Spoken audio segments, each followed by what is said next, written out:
करना चाहिए। धूप बहुत ज्यादा है, आपकी उम्र भी बहुत कम है, इसलिए मैं गहरी बातों में नहीं जाऊंगा। डॉक्टर अंबेडकर को लेकर कुछ बहुत गहरे विवाद, गहरे संवाद हो सकते हैं।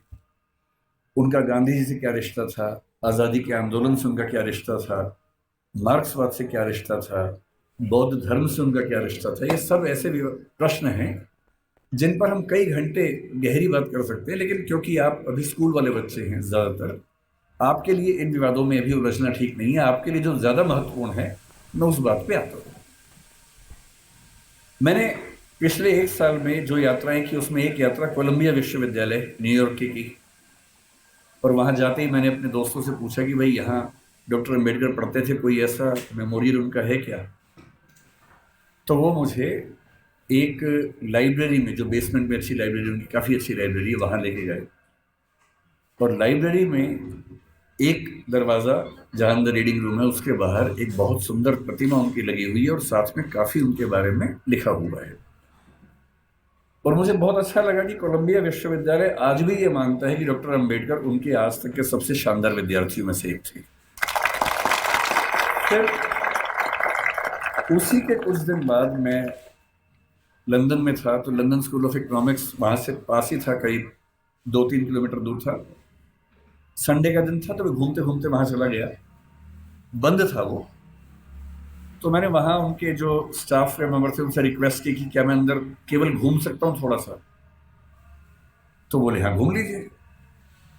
और जब मैं घूमने गया तो मैंने देखा कि बिल्डिंग में अंदर घुसने से पहले ही बाहर उन्होंने एक ही प्रतिमा लगाई है और वो डॉक्टर अंबेडकर की ही प्रतिमा है। तो मुझे ऐसा लगता है कि जिस जिस भारतीय सपूत की ख्याति दुनिया में इतनी ज्यादा है, अमेरिका में, लंदन में जहाँ वो पढ़े, वहाँ के इंस्टीट्यूशन से मानते हैं कि हमारे महानतम विद्यार्थियों में से एक वो थे।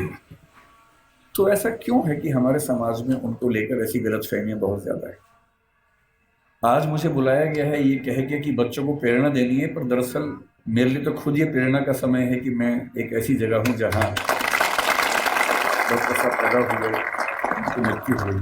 मैं बहुत संक्षेप में आपको ये बताना चाह रहा हूँ, क्योंकि आप में से बहुत सारे बच्चे जिस समाज में पैदा हुए होंगे, आपकी परिस्थितियां कुछ कुछ वैसी होंगी जैसी अम्बेडकर जी की थी। हालांकि वैसी नहीं होंगी, और क्यों नहीं होंगी? क्योंकि अम्बेडकर जी हो गए आपसे पहले, इसलिए आपकी स्थितियां वैसी नहीं।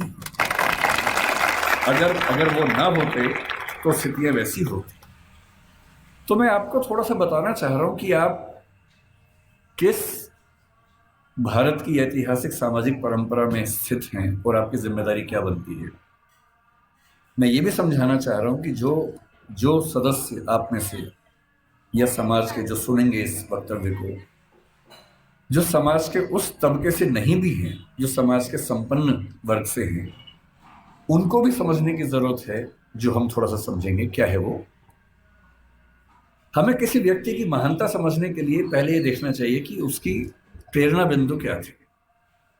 आपको मैं प्रेरित करूं, इससे बेहतर है कि मैं आपको वही बताऊं डॉक्टर अंबेडकर के बारे में जिससे मुझे प्रेरणा मिलती है। शायद आपको भी किसी से प्रेरणा मिल जाए। और मैं ये स्पष्ट कर दूं, मैं किसी विचारधारा, किसी मान्यता, किसी वाद का अंध समर्थक नहीं हूं। मैं ना गांधीवादी हूं, ना मार्क्सवादी हूं, ना अंबेडकरवादी हूं। मैं सभी महान व्यक्तियों को पढ़ता हूं, डूब के पढ़ता हूं। अंबेडकर जी जितना पढ़ते थे उतना नहीं पढ़ पाता हूं, लेकिन तब भी काफी पढ़ता हूं उनके बारे में। तो एक ऐसी बात मैंने सुनी है, आप बार बार ताली मत बजाइए, उससे रिदम टूटेगी। ताली एक ही बार बजा दीजिएगा बाद में, है ना? अभी सुन लीजिए। मैं कल जब इंदौर आ रहा था, फ्लाइट में था, तो मैंने कुछ वीडियोस डाउनलोड किए हुए थे अंबेडकर जी के बारे में, ये सोच के कुछ नया पढ़ने को मिले, कुछ नया सुनने को मिले, तो मुझे भी तो प्रेरणा मिले।